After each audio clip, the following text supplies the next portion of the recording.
9 de agosto de 2020 e nós vamos fazer as páginas do livro de matemática 106 até a 109, tá? De acordo com o cronograma que a professora passou.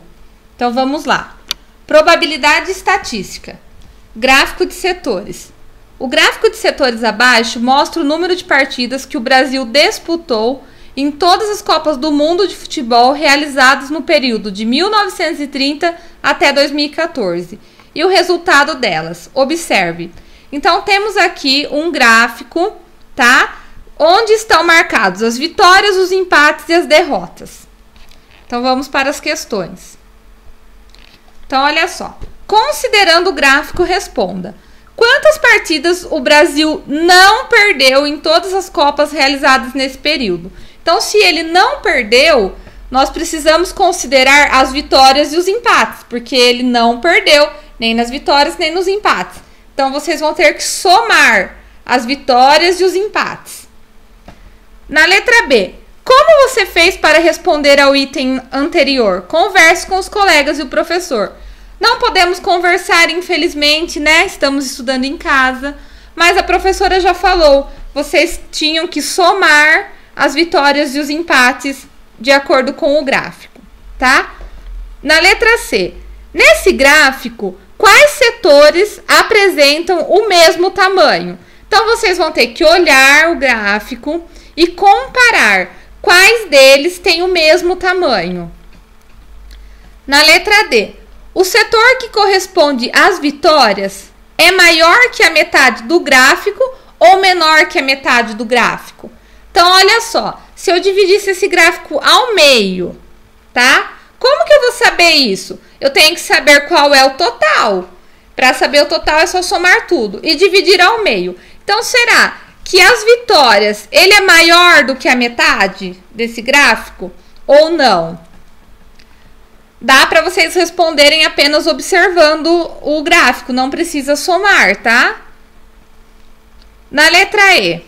Se cada vitória valesse 3 pontos, cada empate valesse 2 pontos e cada derrota não valesse nenhum ponto, quantos pontos o Brasil acumularia em todas as Copas? Responda calculando o valor de uma expressão. Então, olha só. 3 pontos. O que vocês vão ter que fazer? Os empates, as vitórias valem 3 pontos. Então, vocês vão ter que pegar a quantidade de vitórias que ele teve e fazer vezes os 3 pontos. Vocês vão ter um resultado.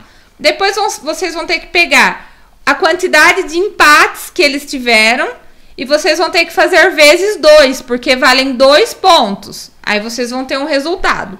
E as derrotas vocês não vão ganhar nenhum ponto. Então, ou seja, não precisa calcular, porque já vai ser 0 pontos com as derrotas. E aí vocês vão ter que somar o que vocês conseguiram com as vitórias e o que vocês conseguiram com os empates. E aí vai dar um resultado e vocês anotem aí, tá bom? Então, vamos para a página 107. Então, temos aqui um pequeno textinho. Assim também se aprende. Visita ao museu do Instituto Butantan. Eu não vou ler o texto todo, tá bom? Vocês façam a leitura aí atentamente. Vamos para as questões. Número 1. 1/5 dos 245 alunos matriculados na escola não poderá fazer a visita ao Museu Biológico. Quantos alunos da escola participarão do passeio? Então, olha só, o que é 1/5? Vocês vão ter que pegar o total de alunos e dividir por 5. Então, olha só, o total é 245, ele já está mostrando aqui na pergunta. Vocês vão ter que dividir por 5, e aí vocês vão saber quanto é 1/5.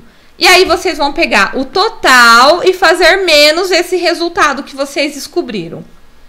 Na número 2, os alunos que participarão da visita serão distribuídos em 4 ônibus. Quantos alunos serão colocados em cada ônibus? Então, vocês vão ter que pegar a quantidade de alunos que vai fazer o passeio, que vocês já descobriram aqui na número 1, e aí vocês vão ter que dividir por 4. E aí vocês vão encontrar a resposta. Na número 3, chegando ao museu, os alunos serão organizados em grupos de até 20 crianças para fazerem a visita monitorada. Quantos grupos serão formados? Então, vocês vão ter que pegar o total de alunos que vão ao museu e dividir por 20. Aí, vocês vão ter a quantidade de quantas crianças terá em cada grupo. Lembrando, se vocês errarem a pergunta número 1, vocês vão errar a 2 e a 3 também, porque elas estão relacionadas. Então, olha só. Na página 108, vocês devem fazer a leitura também. Tem um pequeno texto aí. E depois na página 109, vamos lá. Número 1. Você se considera um consumidor consciente? Por quê?